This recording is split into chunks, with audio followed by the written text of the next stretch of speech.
Alhamdulillahirabbil alamin alladzi hadana li hadza wa ma kunna linahtadiya laula an hadanallah.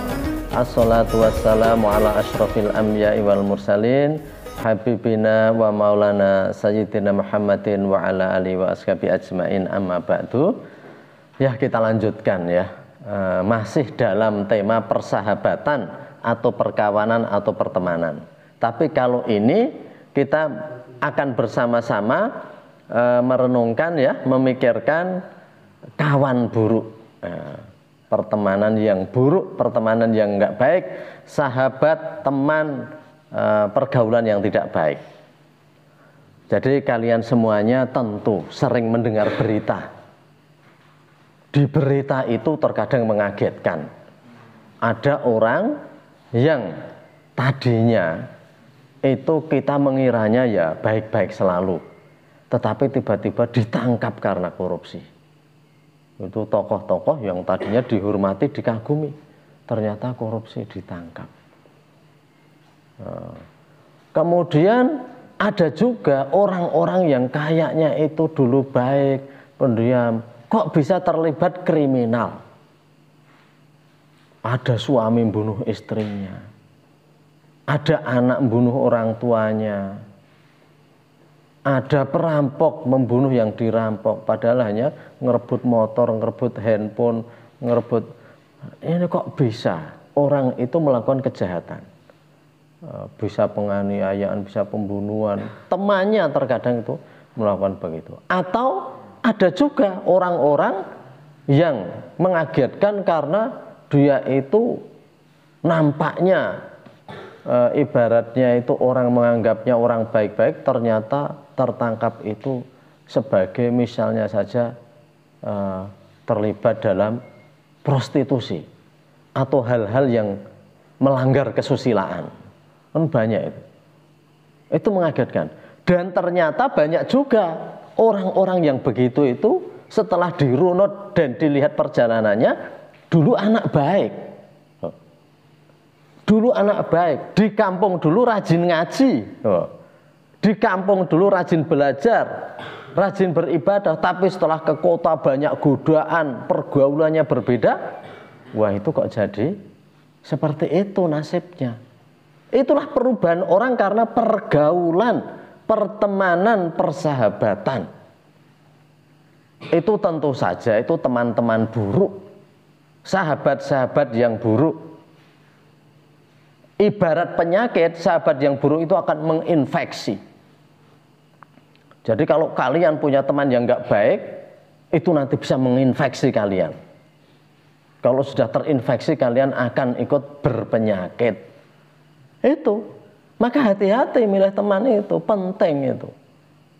Teman buruk itu, wah bahaya sekali. Dulunya rajin ibadah, dulunya itu orangnya sopan sekali, kok sekarang lihat pergaulannya kayak apa.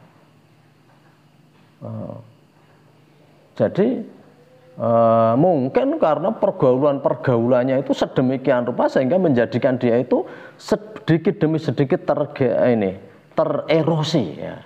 Akhlaknya, moralnya, sopan santunnya tererosi terus, dan pertemanan itu dilanjutkan terus, akhirnya dia itu bisa berbalik dari yang dulunya baik menjadi buruk. Nah, seperti itu. Seperti itu.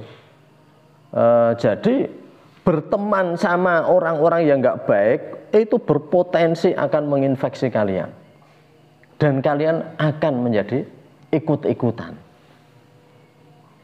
Ikut-ikutan. Ya tadi saya katakan itu kan banyak jalan orang-orang yang nasibnya akhirnya itu seperti itu karena memang ya walaupun kata orang-orang itu salah pergaulan, katanya kayaknya ini suatu hal yang ringan, tapi itu serius. Dan problem anak-anak itu banyak sekali sekarang begitu. Kamu di sekolahanmu, kamu mencari teman-teman yang nggak benar, akhirnya kamu itu berubah. Yang dulunya baik menjadi buruk itu karena begitu. Ya itu tentunya ada pengaruh doa, ada pengaruh macam-macam ini. Tapi secara ikhtiari manusia itu begitu. Kalau berteman dengan yang nggak baik itu akan begitu. apa nggak bisa Pak, umumnya kamu tanya, apa nggak bisa Pak, kita itu nggak apa-apa banyak teman buruk, tapi kan ada ibarat, jadilah kamu seperti ikan di laut, walaupun di tempat asin kamu tetap tidak asin. Loh, kamu itu orang hebat enggak? Itu hanya orang-orang super, orang-orang hebat yang dimasukkan ke air asin tetap nggak asin, dimasukkan ke orang-orang buruk tetap tidak terpengaruh. Itu adalah orang-orang yang kekuatan jiwanya itu sudah sedemikian kuat sehingga dia tidak dibentuk oleh lingkungan, tetapi dia malah mewarnai lingkungan. Kayak Nabi Muhammad itu diturunkan di tempat jahiliyah, orang-orang bobrok itu. Bahkan sebagian ahli sejarah yang mengatakan, sebagian orang-orang itu berpendapat, kenapa Nabi Muhammad diturunkan di Mekah? Karena Mekah itu adalah tempat terburuk yang ada ketika itu. Dan banyak nabi-nabi diturunkan ke tempat-tempat yang buruk. Karena apa? Untuk merubah. Itu orang yang dengan mentalitas sedemikian rupa sehingga dia mampu mewarnai, bukan diwarnai. Ya kalau kelasnya masih kayak kalian, kayak kita ini, ya kita harus hati-hati. Kita khawatir kalau kita nggak kuat. Jangan berlagak super dan berlagak hero kalau kamu itu memang belum super. Nanti berteman dengan orang nggak karuan, jadi nggak karuan betul. Betul. Ya, itu kan seperti itu. Jadi kamu memang bisa ya, kamu diibaratkan kayak ikan tadi, tapi itu kan berat sekali. Itu ada dalam teori. Yang dalam teori itu orang memang sudah punya kepribadian yang sangat kuat sehingga keburukan itu akan dia rubah menjadi baik malah.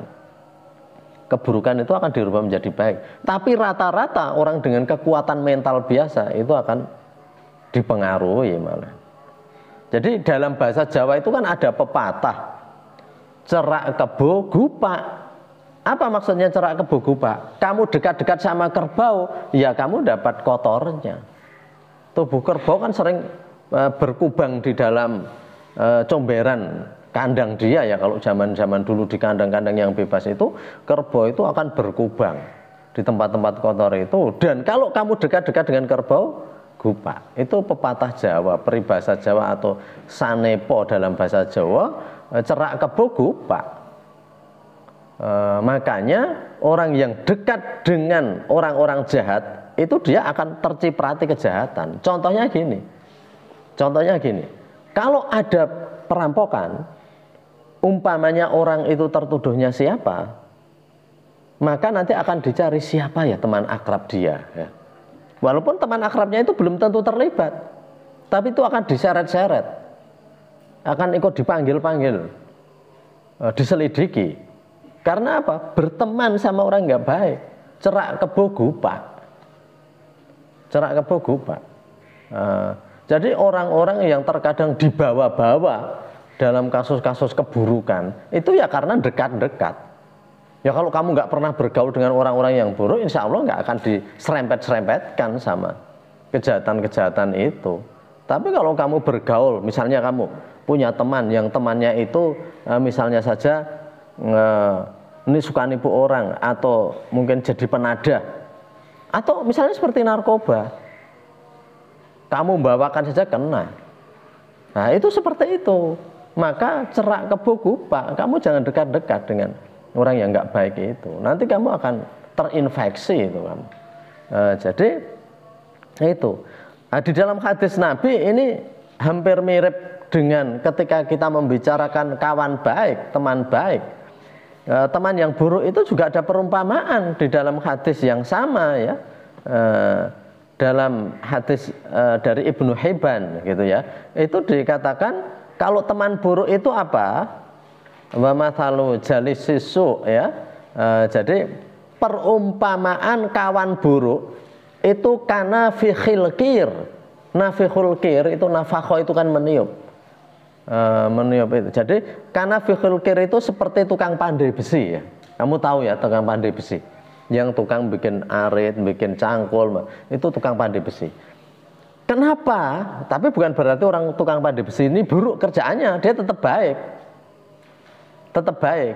Hanya perumpamaan kamu berteman sama orang yang buruk itu teman buruk itu kana fi khilqir ya, seperti tukang pandai yang meniup-niup api untuk bikin itu besi biar dibakar nanti dibentuk jadi apalah gitu ya, arit jadi cangkul, jadi zaman dulu untuk singkal yang untuk bajak itu ya. Itu kana fi khilqir. Apa toh ruginya kalau berteman sama tukang pandai? Imma ayukhriko thiyabaka, boleh jadi dia akan bakar bajumu kalau kamu dekat-dekat sama tukang pandai itu. Jadi ada tukang pandai, kamu dekat-dekat, gurau-gurauin, jawil-jawil dia, ngejak ngobrol ya. Imma ayukhriko thiyabaka, boleh jadi pakaianmu nanti akan gebrongot, terbakar.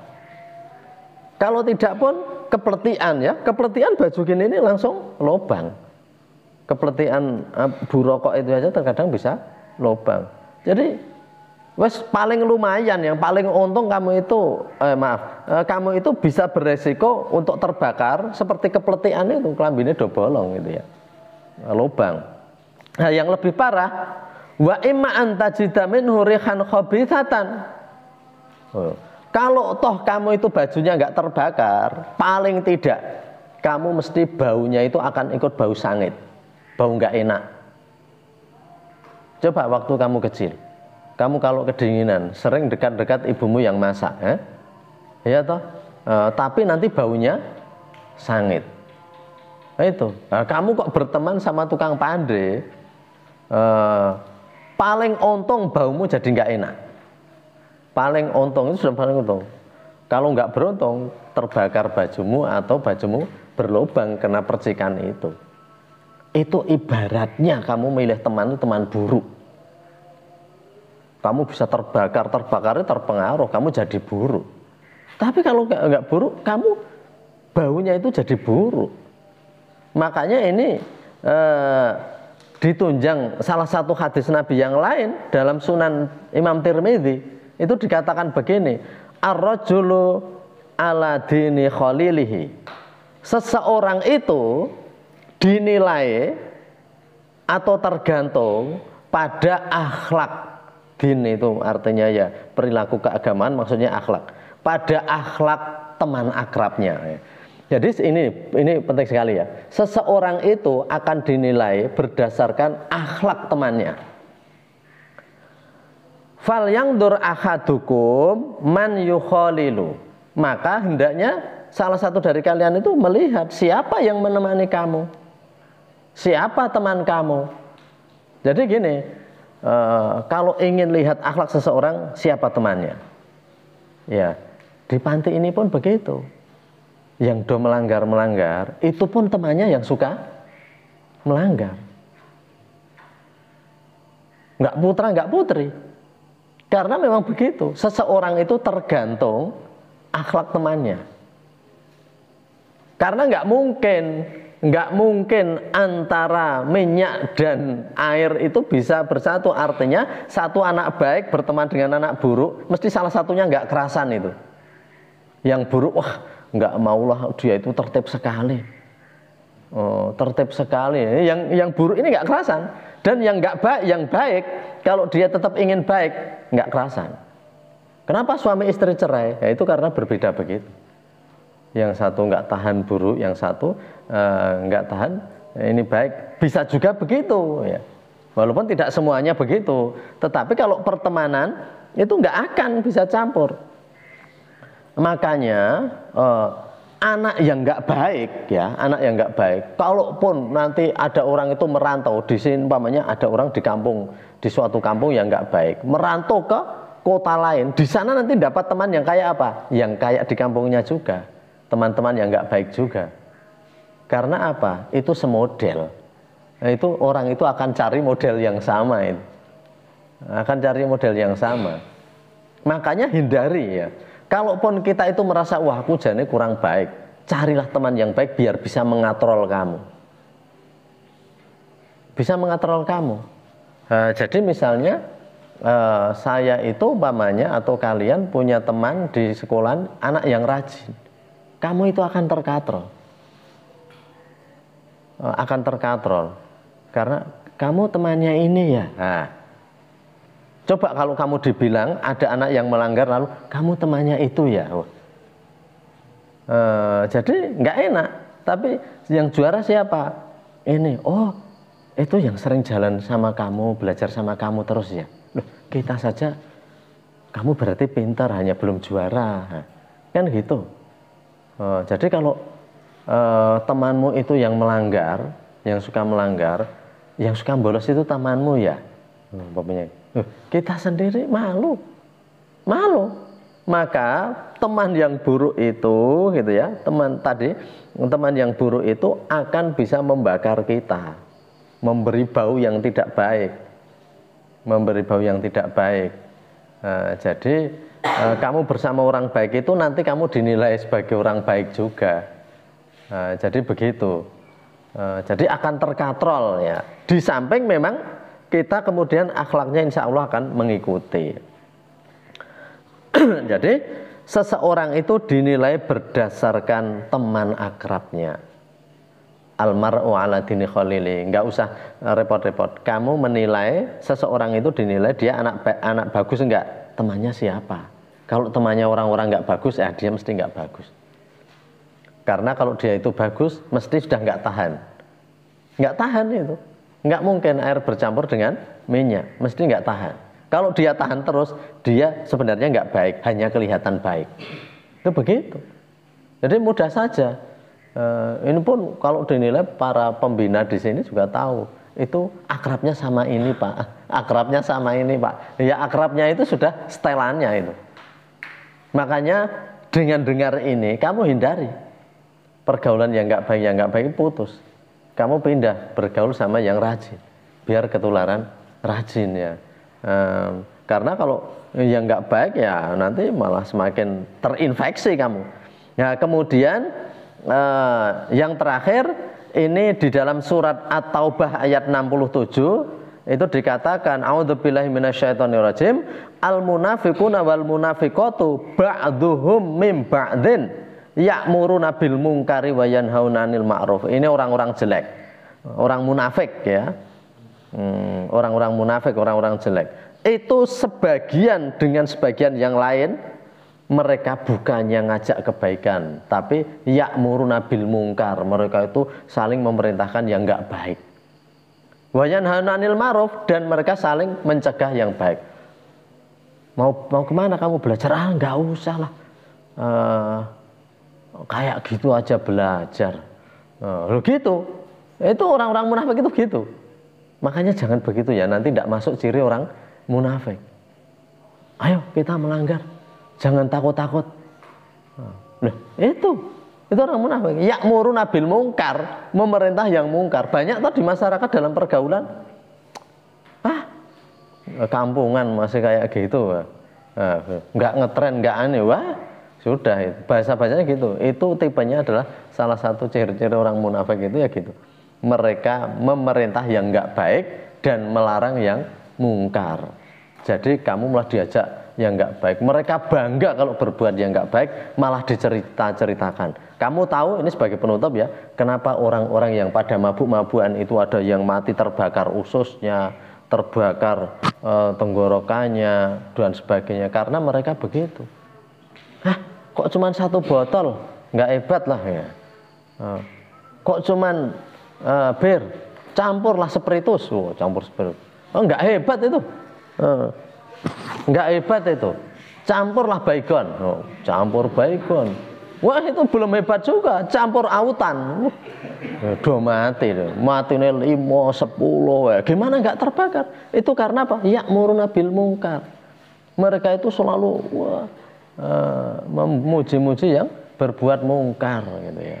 Ya gitu aja lah. Kamu camkan ya, kamu renungkan.